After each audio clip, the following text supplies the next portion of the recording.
Emma. Part 1, Chapter 12. Mr. Knightley was to dine with them, rather against the inclination of Mr. Woodhouse, who did not like that any one should share with him in Isabella's first day. Emma's sense of right, however, had decided it, and besides the consideration of what was due to each brother, she had particular pleasure, from the circumstance of the late disagreement between Mr. Knightley and herself, in procuring him the proper invitation. She hoped they might now become friends again. She thought it was time to make up. Making up, indeed, would not do. She, certainly, had not been in the wrong, and he would never own that he had.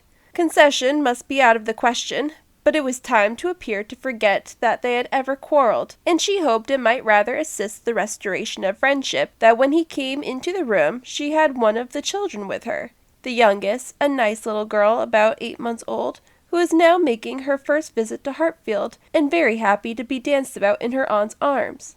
It did assist, for though he began with grave looks and short questions, he was soon led on to talk of them all in the usual way, and to take the child out of her arms with all the unceremoniousness of perfect amity. Emma felt they were friends again, and the conviction giving her at first great satisfaction, and then a little sauciness, she could not help saying, as he was admiring the baby, "What a comfort it is that we think alike about our nephews and nieces! As to men and women, our opinions are sometimes very different, but with regard to these children, I observe we never disagree." "If you are as much guided by nature in your estimate of men and women, and as little under the power of fancy and whim in your dealings with them, as you are where these children are concerned, we might always think alike." "To be sure, our discordancies must always arise from my being in the wrong." "Yes," said he, smiling, "and reason good. I was 16 years old when you were born." "A material difference then," she replied, "and no doubt you were much my superior in judgment at that period of our lives. But does not the lapse of 21 years bring our understandings a good deal nearer?" "Yes, a good deal nearer." "But still not near enough to give me a chance of being right if we think differently." "I have still the advantage of you by 16 years' experience, and by not being a pretty young woman and a spoiled child. Come, my dear Emma, let us be friends, and say no more about it. Tell your aunt, little Emma, that she ought to set you a better example than to be renewing old grievances, and that if she were not wrong before, she is now." "That's true," she cried, "very true. Little Emma, grown up a better woman than your aunt. Be infinitely cleverer and not half so conceited. Now, Mr. Knightley, a word or two more and I have done. As far as good intentions went, we were both right, and I must say that no effects on my side of the argument have yet proved wrong. I only want to know that Mr. Martin is not very, very bitterly disappointed." "A man cannot be more so," was his short, full answer. Indeed, I am very sorry. Come, shake hands with me." This had just taken place, and with great cordiality, when John Knightley made his appearance and said, "How do you do, George?" and "John, how are you?" succeeded in the true English style, burying under a calmness that seemed all but indifference, the real attachment which would have led either of them, if requisite, to do anything for the good of the other. The evening was quiet and conversable, as Mr. Woodhouse declined cards entirely for the sake of comfortable talk with his dear Isabella, and the little party made two natural divisions. On one side, he and his daughter; on the other side, the two Mr. Knightleys, their subjects totally distinct or very rarely mixing, and Emma only occasionally joining in one or the other. The brothers talked of their own concerns and pursuits, but principally of those of the elder, whose temper was by much the most communicative, and who was always the greater talker. As a magistrate, he had generally some point of law to consult John about, or, at least, some curious anecdote to give. And as a farmer, as keeping in hand the home farm at Donwell, he had to tell what every field was to bear next year, and to give all such local information as could not fail of being interesting to a brother whose home it had equally been the longest part of his life, and whose attachments were strong. The plan of a drain, the change of a fence, the felling of a tree, and the destination of every acre for wheat, turnips, or spring corn, was entered into with as much equality of interest by John, as his cooler manners rendered possible. And if his willing brother ever left him anything to inquire about, his inquiries even approached a tone of eagerness. While they were thus comfortably occupied, Mr. Woodhouse was enjoying a full flow of happy regrets and fearful affection with his daughter. My poor Isabella, said he, fondly taking her hand and interrupting, for a few moments, her busy labors for some of her 5 children. How long is it? How terribly long since you were here, and how tired you must be after your journey. You must go to bed early, my dear, and I recommend a little gruel to you before you go. You and I will have a nice basin of gruel together. My dear Emma, suppose we all have a little gruel. Emma could not suppose any such thing, knowing as she did that both the Mr. Knightleys were as unpersuadable on that article as herself, and 2 basins only were ordered.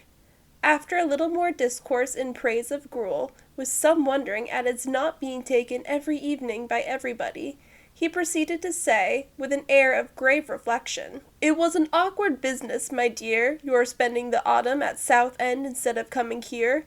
I never had much opinion of the sea air. Mr. Wingfield most strenuously recommended it, sir, or we should not have gone. He recommended it for all the children, but particularly for the weakness in little Bella's throat, both sea air and bathing." "Ah, my dear, but Perry had many doubts about the sea doing her any good. And as to myself, I have been long perfectly convinced, though perhaps I never told you so before, that the sea is very rarely of use to anybody. I am sure it almost killed me once." "Come, come," cried Emma, feeling this to be an unsafe subject. "I must beg you not to talk of the sea. It makes me envious and miserable, I who have never seen it. Southend is prohibited, if you please. My dear Isabella, I have not heard you make one inquiry about Mr. Perry yet, and he never forgets you." "Oh!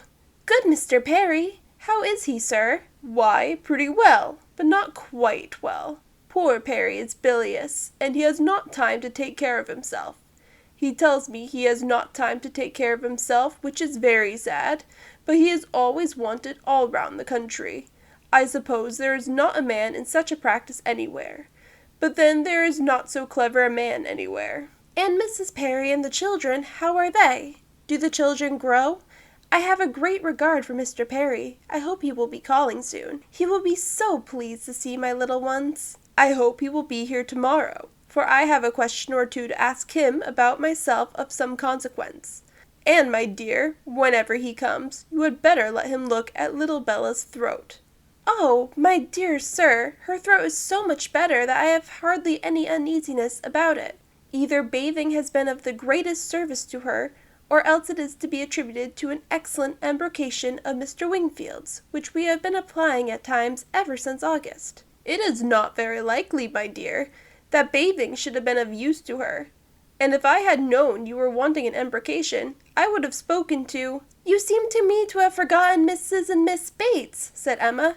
"I have not heard one inquiry after them." "Oh, the good Bateses! I am quite ashamed of myself, but you mention them in most of your letters. I hope they are quite well. Good old Mrs. Bates! I will call upon her tomorrow and take my children. They are always so pleased to see my children, and that excellent Miss Bates, such thorough, worthy people. How are they, sir?" "Why, pretty well, my dear, upon the whole, but poor Mrs. Bates had a bad cold about a month ago." "How sorry I am! But colds were never so prevalent as they have been this autumn. Mr. Wingfield told me that he has never known them more general or heavy, except when it has been quite an influenza." "That has been a good deal the case, my dear, but not to the degree you mention. Perry says that colds have been very general, but not so heavy as he has very known them in November. Perry does not call it altogether a sickly season." "No, I do not know that Mr. Wingfield considers it very sickly, except—" "Ah, my poor dear child, the truth is that in London it is always a sickly season. Nobody is healthy in London, nobody can be. It is a dreadful thing to have you forced to live there, so far off, and the air so bad." "No, indeed, we are not at all in a bad air. Our part of London is very superior to most others. You must not confound us with London in general, my dear sir. The neighborhood of Brunswick Square is very different from almost all the rest. We are so very airy. I should be unwilling, I own, to live in any other part of the town. There is hardly any other that I could be satisfied to have my children in. But we are so remarkably airy. Mr. Wingfield thinks the vicinity of Brunswick Square decidedly the most favorable as to air. Ah, my dear, it is not like Hartfield. You make the best of it. But after you have been a week at Hartfield, you are all of you different creatures. You do not look like the same. Now, I cannot say that I think you are any of you looking well at present. I'm sorry to hear you say so, sir. But I assure you, except those little nervous headaches and palpitations which I am never entirely free from anywhere, I am quite well myself. And if the children were rather pale before they went to bed, it was only because they were a little more tired than usual from their journey and from the happiness of coming. I hope you will think better of their looks tomorrow.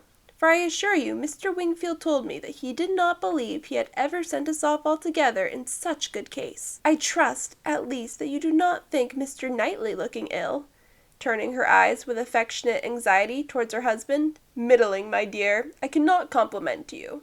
I think Mr. John Knightley very far from looking well. What is the matter, sir? Did you speak to me? Cried Mr. John Knightley, hearing his own name. I am sorry to find, my love, that my father does not think you looking well, but I hope it is only from being a little fatigued.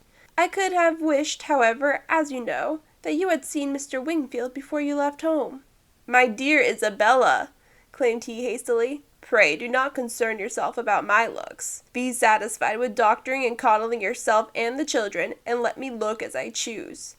I did not thoroughly understand what you were telling your brother, cried Emma, about your friend Mr. Graham's intending to have a bailiff from Scotland to look after his new estate. What will it answer? Will not the old prejudice be too strong? And as she talked in this way so long and successfully that, when forced to give her attention again to her father and sister, she had nothing worse to hear than Isabella's kind inquiry after Jane Fairfax. And Jane Fairfax, though no great favour with her in general, she was at that moment very happy to assist in praising. That sweet, amiable Jane Fairfax, said Mrs. John Knightley. It is so long since I have seen her, except now and then for a moment accidentally in town. What happiness it must be to her good old grandmother and excellent aunt when she comes to visit them. I always regret excessively on dear Emma's account that she cannot be more at Highbury. But now their daughter is married, I suppose Colonel and Mrs. Campbell will not be able to part with her at all. She would be such a delightful companion for Emma. Mr. Woodhouse agreed to it all, but added, Our little friend Harriet Smith, however, is just such another pretty kind of young person. You will like Harriet. Emma could not have a better companion than Harriet. I am most happy to hear it, but only Jane Fairfax one knows to be so very accomplished and superior, and exactly Emma's age. This topic was discussed very happily, and others succeeded of similar moment, and passed away with similar harmony. But the evening did not close without a little return of agitation. The gruel came and supplied a great deal to be said. Much praise and many comments, undoubting decision of its wholesomeness for every constitution, and pretty severe philippics upon the many houses where it was never met with tolerable. But, unfortunately, among the failures which the daughter had to instance, the most recent, and therefore most prominent, was in her own cook at Southend, a young woman, hired for the time, who had never been able to understand what she meant by a basin of nice, smooth gruel, thin but not too thin. Often, as she had wished for and ordered it, she had never been able to get anything tolerable. Here was a dangerous opening. Ah, said Mr. Woodhouse, shaking his head and fixing his eyes on her with tender concern. The ejaculation in Emma's ear expressed, Ah, there is no end of the sad consequences of your going to Southend. It does not bear talking of. And for a little while she hoped he would not talk of it, and that a silent rumination might suffice to restore him to the relish of his own smooth gruel. After an interval of some minutes, however, he began with, I shall always be very sorry that you went to the sea this autumn instead of coming here. But why should you be sorry, sir? I assure you it did the children a great deal of good. And, moreover, if you must go to the sea, it had better not have been to Southend. Southend is an unhealthy place. Perry was surprised to hear you had fixed upon Southend. I know there is such an idea with many people, but indeed it is quite a mistake, sir. We all had our health perfectly well there, never found the least inconvenience from the mud, and Mr. Wingfield said it is entirely a mistake to suppose the place unhealthy. and I am sure he may be depended on, for he thoroughly understands the nature of the air, and his own brother and family have been there repeatedly. You should have gone to Cromer, my dear, if you went anywhere. Perry was a week at Cromer once, and he holds it to be the best of all the sea-bathing places. A fine, open sea, he says, and very pure air. And, by what I understand, you might have had lodgings there quite away from the sea, a quarter of a mile off, very comfortable. You should have consulted Perry. But, my dear sir, the difference of the journey. Only consider how great it would have been, 100 miles perhaps instead of 40. Ah, my dear, as Perry says, where health is at stake, nothing else should be considered, and if one is to travel, there's not much to choose between 40 miles and 100. Better not move at all, better stay in London altogether than travel 40 miles to get into a worse air.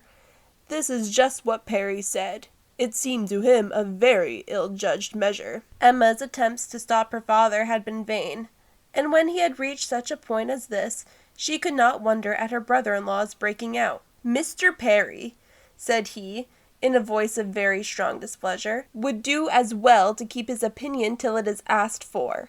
Why does he make it any business of his to wonder at what I do? Am I taking my family to one part of the coast or another? I may be allowed, I hope, the use of my judgment as well as Mr. Perry. I want his directions no more than his drugs." He paused, and, growing cooler in a moment, added, with only sarcastic dryness, "If Mr. Perry can tell me how to convey a wife and 5 children a distance of 130 miles with no greater expense or inconvenience than a distance of 40, I should be as willing to prefer Cromer to Southend as he could himself." "True, true," cried Mr. Knightley, with most ready interposition. "Very true. That's a consideration indeed. But, John, as to what I was telling you of my idea of moving the path to Langham, of turning it more to the right that it may not cut through the home meadows, I cannot conceive any difficulty. I should not attempt it if it were to be the means of inconvenience to the Highbury people, but if you call to mind exactly the present line of the path, the only way of proving it, however, will be to turn to our maps. I shall see you at the Abbey tomorrow morning, I hope, and then we will look them over, and you shall give me your opinion." Mr. Woodhouse was rather agitated by such harsh reflections on his friend Perry, to whom he had, in fact, though unconsciously, been attributing many of his own feelings and expressions. But the soothing attentions of his daughters gradually removed the present evil, and the immediate alertness of one brother, and better recollections of the other, prevented any renewal of it.